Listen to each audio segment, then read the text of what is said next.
Iedereen klaar? Iedereen klaar? Let's get ready to bang it!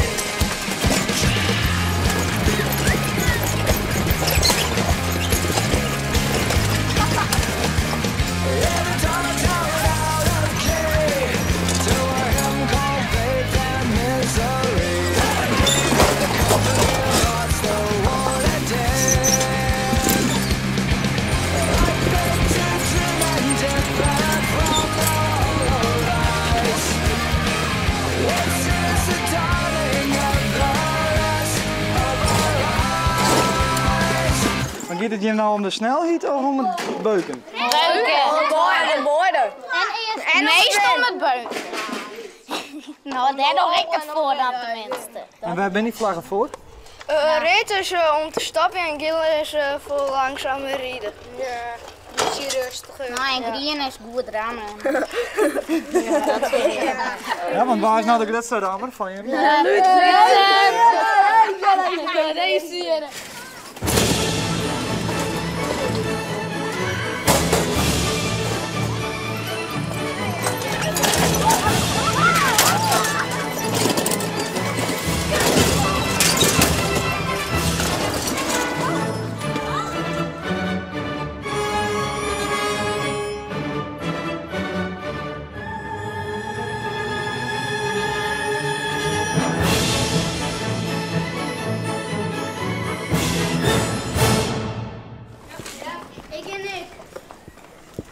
kom op.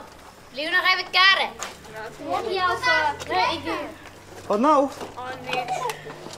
Maar even een pauze, dat ken ik wel. Hij die ziet zo'n steekje op tegen en toen zei iemand dat er al uit loopt. Dat ken ik wel even. Maar regels, weer regels. Ik ben een millimeter erop. En dan ging je al zeker.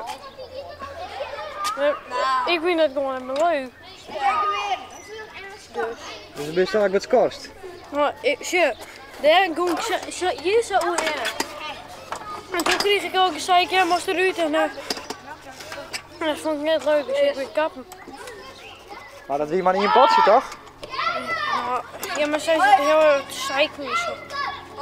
Nee, ik ga! Nee! Ik ga!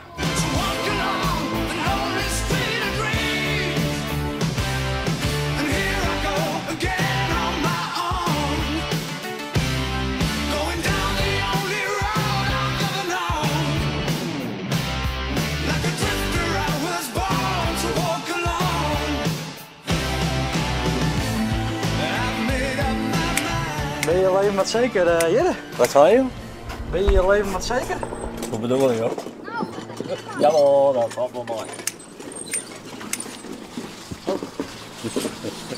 Ja? Ja, dat valt wel Je mooi. leest er net lekker van? Ik net, nee.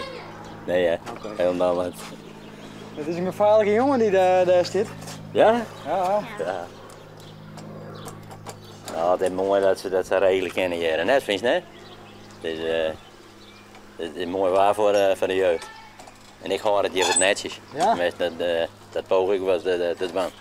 Volgens mij vegen ze ook wel eens door de haren heen. Ja, maar dat moet kennen. Dat jij erbij bij de jeugd. Dat zien we er ook van in. Nou?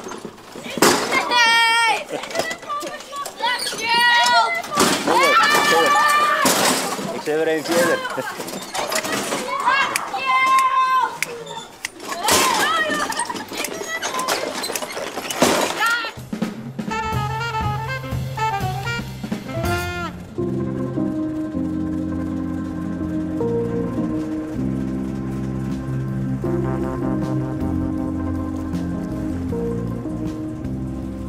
Ik ben Jan Vierga en ik ben in bezit van deze sleepboot. Zo ongeveer zo'n 12, 30 hier. Het is een Amsterdammerke, zo heet het type van het schip. En de motor is een Berkel, een 12-cilinder Berkel.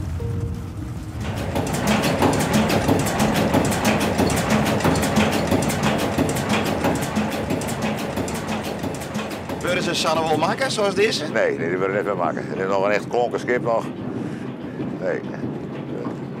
Het is allemaal zoals het vroeger was.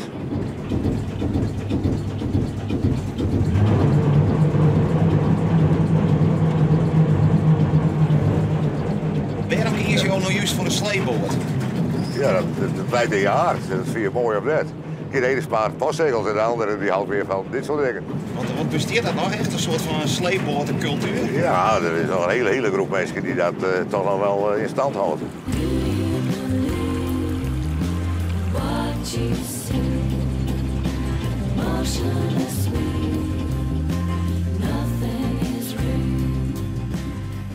Ja, Jan en ik ben maten van oude zantige jaren. Ik ben ooit in Verzijn begonnen als restauranthouder in het Ponkje in 1969. Dat waren wij eigenlijk een beetje de pioniers. En toen was Jan de eerste havenmeester op de jachthaven de Rakken hier in Verzijn.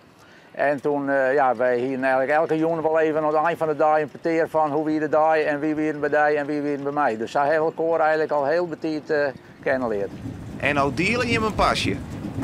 Ja, wij delen een pasje, ja. De pasje is skippen. En toen ben wij in het begin jaren ermee begonnen. En nu organiseren we elke 2 jaar een zogenaamd sleepbootweekend. En dan komen er rond de 60, 64 oude sleepers naar we zijn. En die gaan mooi al hier in dakpans gewijs lezen ze dan aan de kade. En dat is een prachtig mooi spektakel.